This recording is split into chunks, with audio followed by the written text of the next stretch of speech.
there's nothing on. I'll be waking up trying to watch First Take, and they just be talking about the same thing. Are you down in Maryland right now? Yeah, I'm in Maryland still, bro. Yeah. How's everything over there? Like the whole coronavirus situation. They kind of got us on like a little lockdown. Like they only got essential stores open right now. So just been in the house, chilling, trying to do these at-home workouts as best I can. Yeah. Was your date to come back up to Ottawa, was that creeping up soon? Is that kind of on hold? Yeah, our report date was May 15th or May 16th, something around there, mid-May. And we haven't heard anything as of now, but I can only imagine that it's probably going to get pushed back. But like I said, I don't know. Who knows? I can't speak on that till I get some concrete answers from somebody. Yeah. As an athlete, how tough is it to like be in that situation of not knowing what the future holds? I mean, it's tough. It's really hard. But at the same time, we're pros, man. Like this is another hardship we got to deal with. And it's a different situation. It's new. It's something that we're all going through together. You know what I mean? So it's not like just one or a handful of us or one or two teams is going through it. It's affecting everybody. It's a global pandemic right now. So everybody's dealing with the same thing. We're just all trying to just figure out ways to adapt and overcome. So that's kind of where we're at right now.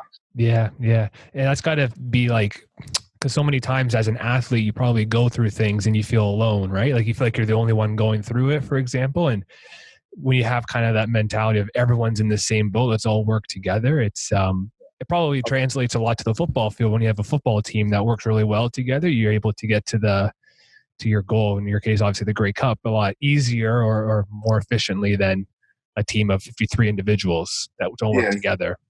Exactly. Like you said it best yourself. Like, well, if we work together, we'll be able to overcome this all together, as opposed to like different teams trying to do one thing, teams holding on. Like we all got to stick together and just come to a decision that we all agree on. Everybody on the team, everybody in the PA. We just have to just sit down and just make a decision that's going to be the safest for everybody involved, not just the players, the coaches, the fans, everybody. Yeah. Listen, man, what was your because last year was your first year in Ottawa, right? How was that? Your second year, was it? No, third. Third. Yeah, I'm losing track here. Yeah. How was maybe we'll start back at the first year. What were your kind of first impressions of coming to the CFL? Obviously, you had been in the NFL, the practice squads and stuff like that for a bit. Yeah. So my first experience in Ottawa was just like, can I last here longer than a couple weeks? Because once I transitioned to the NFL, that's about how long my time frame was with every team. Like I first got signed to Toronto Argonauts, and I was there for the rookie camp down in Bradenton, Florida. After rookie camp, they released me. So that was the summertime I had got released. So then I got picked up by BC. I went to training camp with BC. I did training camp down there, a couple preseason games. That lasted, probably about 5 weeks, I believe, 4 or 5 weeks. And after camp, they released me again. So that was the second team I had got released from in the CFL. And then after I got released there, Winnipeg picked me up on practice squad. And I was there for probably about 2 weeks. And after 2 weeks, Winnipeg released me. So every team that I was going to, I just kept getting released after a couple weeks. And then when I came to Ottawa, I was like, all right, let's try to make this one different. Let's try and stay here longer than, 2-3 weeks. And I was just on practice squad. I was doing one-on-ones after practice, trying to learn the playbook as best as I could, learning from the vets. And I was actually, they kept me around for the long haul. And that's kind of, I'm forever grateful to Marcel and the staff and everybody for giving me an opportunity to come in and kind of just prove myself that I'm going to get my feet wet in the CFL. Was there something different you did at Ottawa than you did at, the other cities that you were at in the CFL or even in the NFL?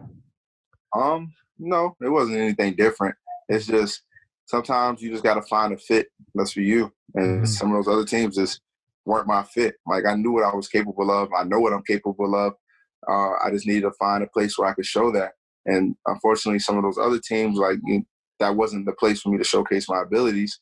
And I just had to stay with it until I found that place. And Ottawa was that place that gave me the opportunity to, like I said, showcase what I could do on the field.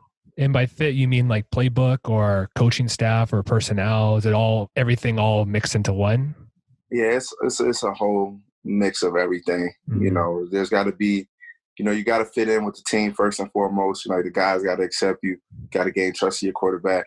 The coaches have to be a good fit for you. You have to be able to mesh well with your coaches, and obviously the personnel department. They're the ones who bring you in. So then you have to make sure that you're, living up to the standards that they have set there for you and for the team in place. So like you said, it's just a big mix of everything that has to come together. And, sometimes there's a little bit of luck involved as well. Yeah, you gotta get a little lucky in this life to get somewhere too. You gotta be good and lucky. For sure. Being like released and signed to practice squads and stuff so many times, was there ever a point where you maybe were doubting if football was your career path and maybe you were considering something else? Yeah, that doubt definitely creeps into your mind every time you get released. And I'm sure it's the same for any athlete at any level of any sport.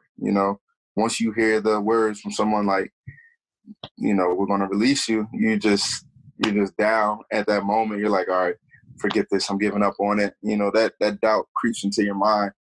But then you just have to be strong-minded, strong-willed enough to just overcome that and look past that and just realize, like, all right, everybody has a difference of opinion. Like, your opinion on me might not be the same that I have of myself. Obviously, it's not because you're releasing me. But then I just look and I'm like, all right, I know what I'm capable of. I know that I belong on a professional football team. I know that I can play at a professional level. Now I just have to go back to the drawing board, start over, get back to work, and then when the next opportunity comes, just be ready and try to make the most of it. And that's kind of what I did for the first 2.5 years of my professional career. I just was always dealing with getting released, getting cut, released, new team, trying out, getting released. And it just went like that for, like I said, for the first 2.5 years of my professional career. And it was hard. It was definitely hard. Like, I'm not sitting here saying it's not hard, not a struggle, because it for sure was. It took its toll. But like I said, I just knew what I was capable of. And I knew once the opportunity did come for me to get in the game and showcase my ability, that I would be ready and take advantage of it.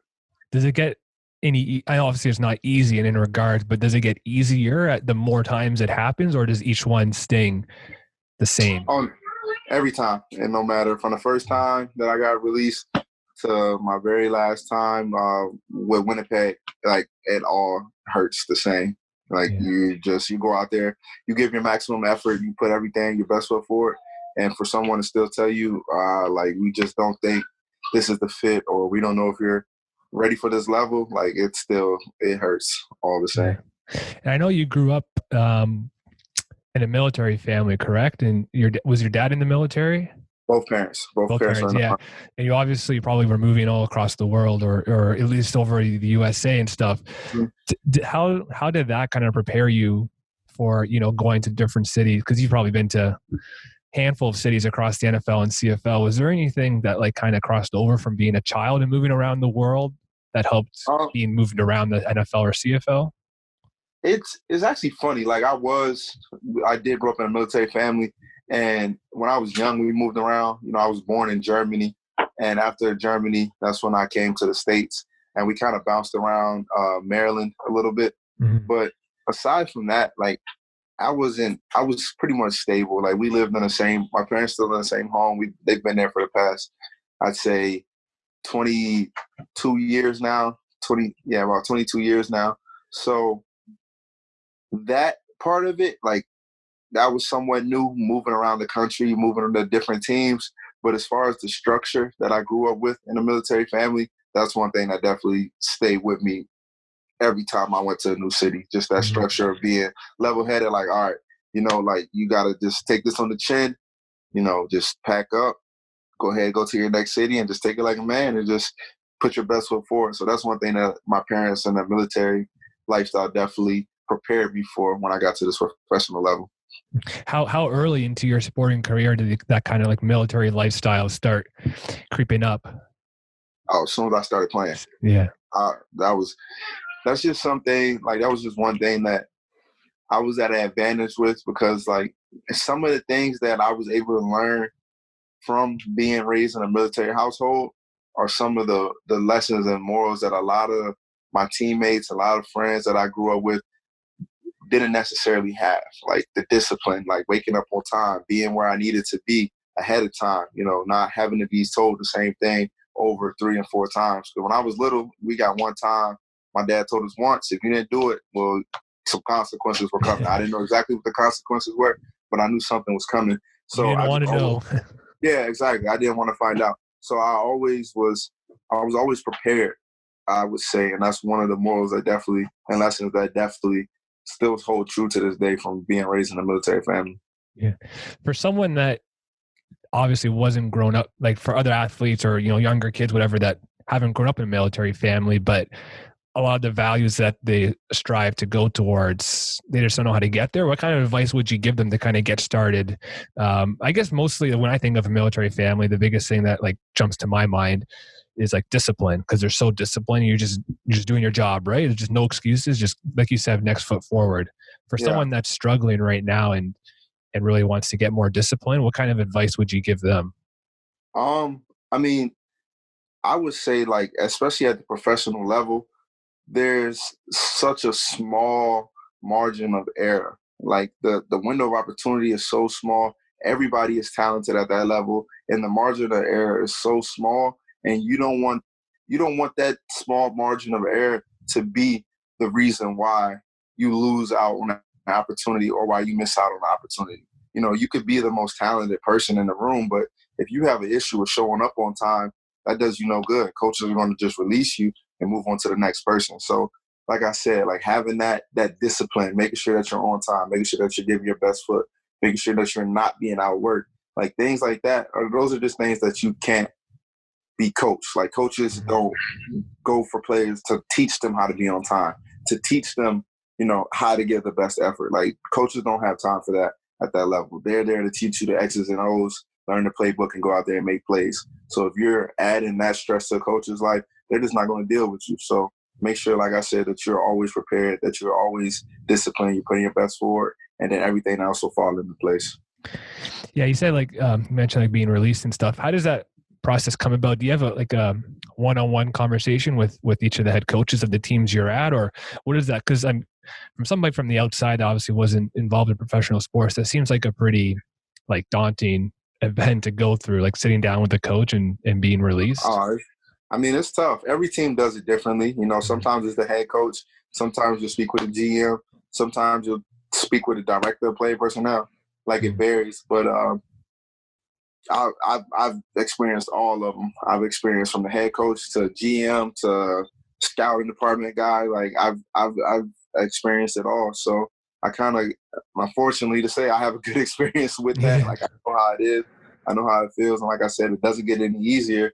But that's just when you kind of have to bunker down and just, like I said, remember, like, you deserve to be there. So just keep going after your dream. Like, don't let someone telling you, like, all right, this isn't the fit for you, be the reason that you give up completely on your dream.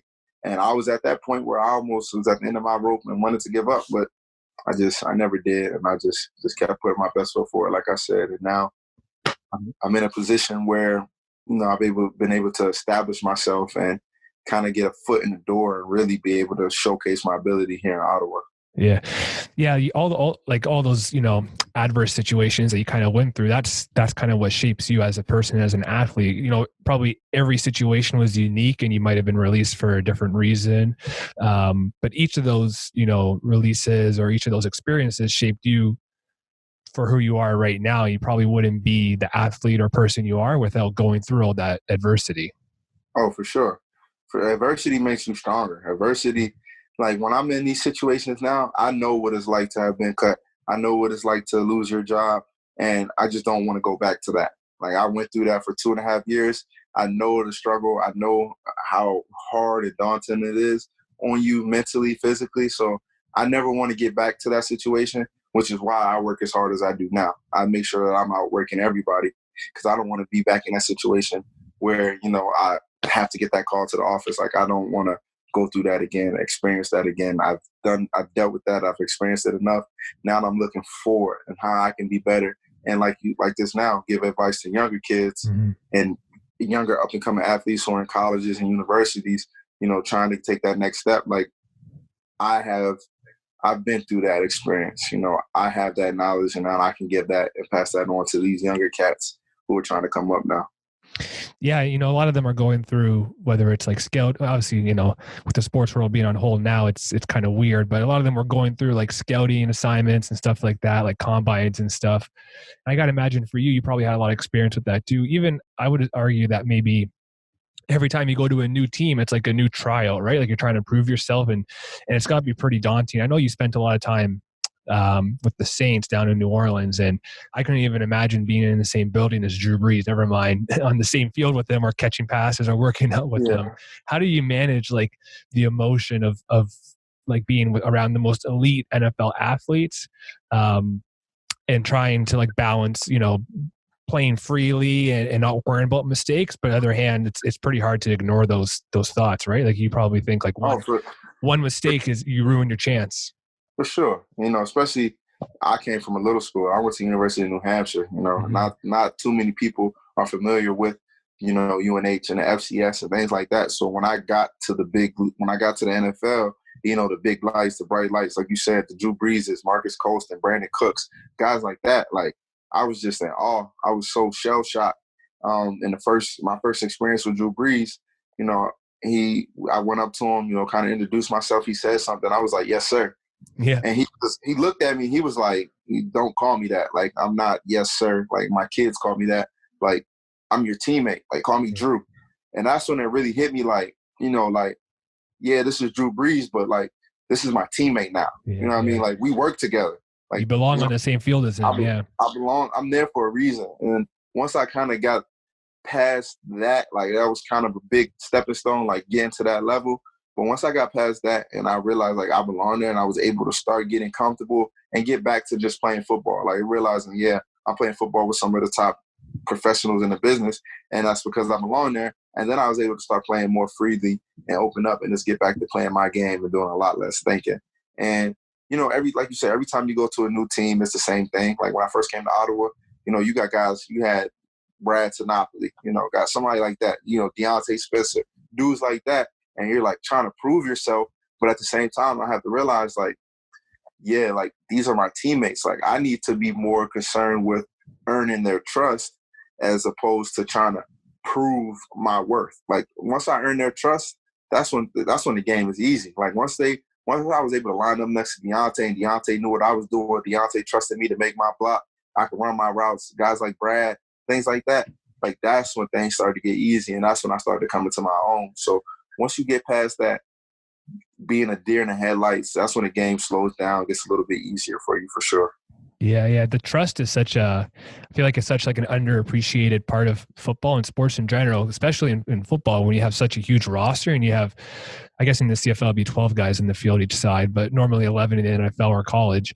Like all 11 or 12 guys have to work in sync, and you have to trust each other to make the block or, to be at the right place in the route. And probably without any of that trust, the team will just fall apart. So that's where I think a lot of like leadership skills come into play. As a player, you probably got to take on a bit of that leadership quality and build that trust amongst your team, as well as, how you talked about like each team being a good fit. There's the like the physical part of it, like you as a player, but then you as a person as well. Like, do you fit with the locker room? Does the coach work well with the wide receiver group, and so on and so forth? Yeah, for sure. That definitely plays a big role into it. No doubt. So, I mean, like you said, you got to be physically ready, you got to be mentally ready, and you got to be a good person. Make sure you fit in that locker room. Obviously, because you've been around a bunch of NFL and CFL and pro teams and stuff. What's one thing that you find that sticks out really between those that make it to the next level and those that don't, from a mental perspective? Everything that comes with the mental part of being a professional athlete, like we just talked about, like not being a deer in the headlights, realizing that you belong there. Make sure you take the time to study the playbook. Make sure that you're getting enough sleep. Like all that stuff that people don't see that goes on the field on game days, all that stuff that's going on off the field is just as important. Like the mental stuff, taking care of your body, taking care of your mental health, stuff like that is so important to making it as a pro, because You can have all the talent in the world, but if you're not taking care of your mental health, if you're not getting enough sleep, then in the meetings, you're not retaining the plays. So then when you do get on the field, you're making simple mistakes and you can't showcase what you have. So it's so much more that goes into it than just showing up on game days and playing in front of 30,000 fans. Yeah, sleep is so important. It's like in all aspects of life. People, I mean, I used to always only get like 5 or 6 hours sleep, gaming all night or something, and I wake up the next morning just like a zombie, dead, right? And obviously, I feel it physically and mentally and whatever. Before a game, you try to get like a specific amount of sleep before each game, like whether it's 8 hours of the night or you try to take like a nap before the game or something. I don't necessarily count my hours. Like I have a 2-year-old girl, so she's in bed by at the latest 10. So, and 10 is a stretch. So we're looking at like 9:30. So when she's down, I'm down. Like we're going to sleep. We have pretty much the same sleep schedule. And then I wake up at 6:30, get my day started. So that's a decent amount of hours right there. Yeah. And then during the day of a game, like I don't do too much. I don't really leave the house. I go to breakfast with my guys. We'll have a big breakfast, late breakfast, and then I'll just come back and I'll post up, watch a movie, clean up, just chilling around the house until it's time to get ready for the game. What was it like? Obviously, if your daughter's 2, then she was a newborn a couple of years ago. Was she up there in Ottawa with you when she was born, or was she back in Maryland? She was back in Maryland my first 2 years in Ottawa. So she was born. I got to come home, see her born. Then I was back to Ottawa. And then the next year, I came up to Ottawa. My girlfriend and my daughter, they both stayed down in Maryland. They visited often. They visited like once a month, every month during the season, and they would stay for like a week at a time. And then last season, I was able to get them up with me for the entire year. So that's also those first years. How hard was it to like not be there every day, be in a different country away from your family and everything? Oh, I mean, it definitely was very hard. And like we were just talking about, that's another one of those sacrifices that you make that people don't see on game days. Like people don't realize like we're away from our families. We're in a completely different country, trying to do something like not only that we love the game, but that's also our job. Like we have to do that to provide for our families. In order to provide for our families, sometimes we have to make sacrifices like that. And it's definitely hard. But like I said, I've been at it for 3 years now, and that I finally feel comfortable enough to have my family up there with me in Ottawa. So last year was our first year that we did that, and they will also be up there with me again this year. Mm-hmm. That's dope. Yeah, because family is so, as being away a different country, I think as much as you can make wherever you are home, then that only helps, just your comfort level and just your whole life in general. Because like we talked about earlier, you bouncing around from city to city, it's tough. Like not a lot of people realize how much sacrifice that takes even to kind of uproot your life because I got to imagine that when NFL teams or CFL teams make their decisions on roster positions and stuff, they're not giving you like 2 or 3 weeks in warning. It's, you're noticed kind of the day of, right? And you got to adjust your life right away. I was living out of a suitcase pretty much for a while. Like I was just always on the go. I had the same. I never unpacked my suitcase. I always had to pack my essentials in my suitcase. I left them there because I was always on the road. Like I was always traveling, always flying somewhere, always to a new city, getting picked up, getting released, things like that. So anytime I did come back home to my parents' house, I didn't even unpack. I just left everything in the suitcase, and then a couple of days later, got my call, packed it up, and right on out. So that's how I was living for those first couple seasons, and it was tough. For sure. That's crazy. Yeah. Really goes to, and that's really got to feel good now. Like when you have a solid foundation and a solid contract with Ottawa, I can imagine I wonder if you look back every now and then and think it was all worth it. Like at the time I thought it was going nowhere, but now it's all worth it. Yeah. So it's like you said, I'm definitely grateful. It's definitely a blessing. Like I signed a new contract and I was ecstatic, happy that I was able to get to that point. But every day, more than I think about the reward and where I'm at now, I think back to, like I said, a couple of years ago when I was trying to find myself, trying to find a home. And that's what motivates me. That's what keeps me, that's my driving force, knowing that I can't go back to that. I don't want to be back to that situation. My daughter's getting older. I have to make sure that I'm taking care of her. And like I said, so rather than focus on, all right, I'm finally here, I'm complacency. That's the last thing I want to happen. I try to challenge myself every off season. I try to take it to a new level, try to find new heights, how I can make it better and better, and try to top myself.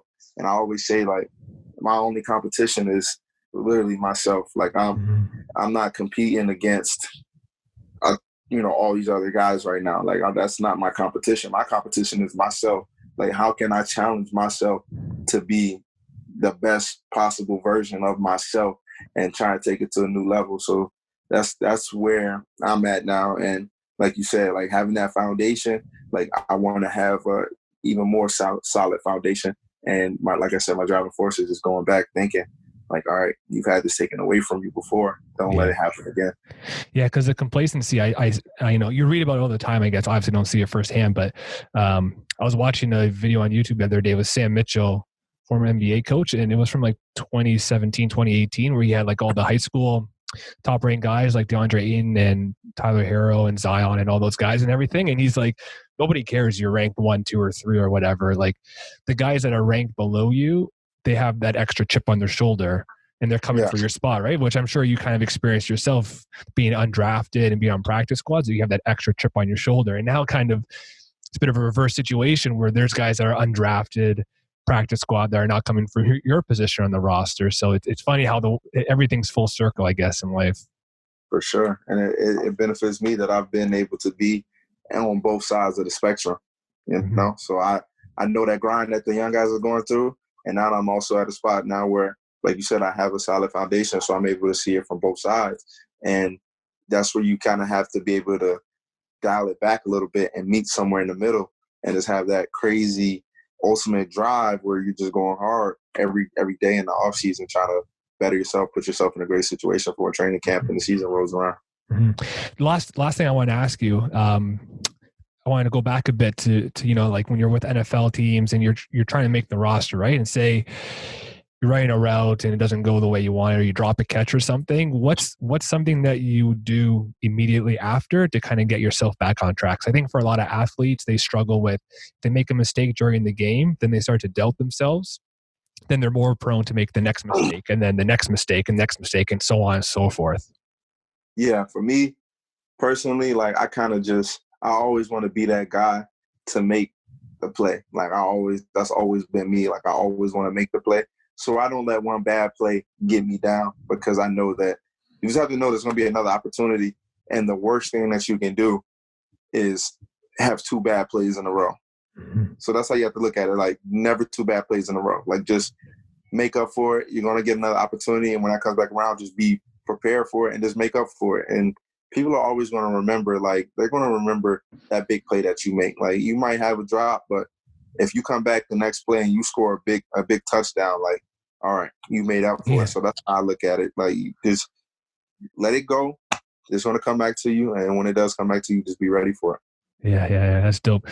Anyways, man, I appreciate you kind of taking some time this evening, sharing your story and a bit of, how adversity has shaped you. Because I always try and tell people they're scared. I feel like a lot of people are scared of going through tough times because it's uncertain, right? But the more tough times you go through, the more adversity you face, it just shapes you better so that when it comes up again, you're better suited to handle it. For sure. No doubt, bro. Anyways, man, I got to, I don't know how you're doing it now, but I'm trying to get some creative band workouts and stuff going on since I'm trapped in my home. I was actually pretty surprised how like hard band workouts can be with like resistance bands and stuff. They're no joke. Sure. Yeah, no, not at all, bro. Right now, all I have in my house right now, we got a couple bands. We have a pair of 20-pound dumbbells, a 15-pound kettlebell, and a battle rope. And and I'm working like, you would think that I'm training with an elite trainer right now. Like, I'm getting it in the crib right now, going crazy. You don't need all that. I mean, obviously that fancy equipment and all that pays off, but sometimes you just got to get out the mud and just go back to where you started back in the day, like the high school days when you didn't have gym memberships and you just had to go to the garage and just get it in, make it work. So that's kind of where I'm at right now with it. Yeah, because a lot of people, they just look at it like how much weight you have, right? And that's how they judge if they're having a good workout or not. But like with bands and dumbbells, kettlebells and stuff, you can do like increased tempo, like just going faster or more reps or different positions too. Like there's a lot of positions with the resistance band that I found online and stuff that like different like deadlifts with the band and squats and stuff. It's like, wow, this is actually like just as hard as like putting like 2 or 3 plates on the bar. For sure. You gotta get creative with it, man. Exactly. Find out what works for you and just maximize and capitalize on it. Yeah. Anyways, man, again, appreciate some of your time and I really enjoyed this. I wish you best of luck, of course, the season coming up and yeah. No doubt, bro. Appreciate you having me.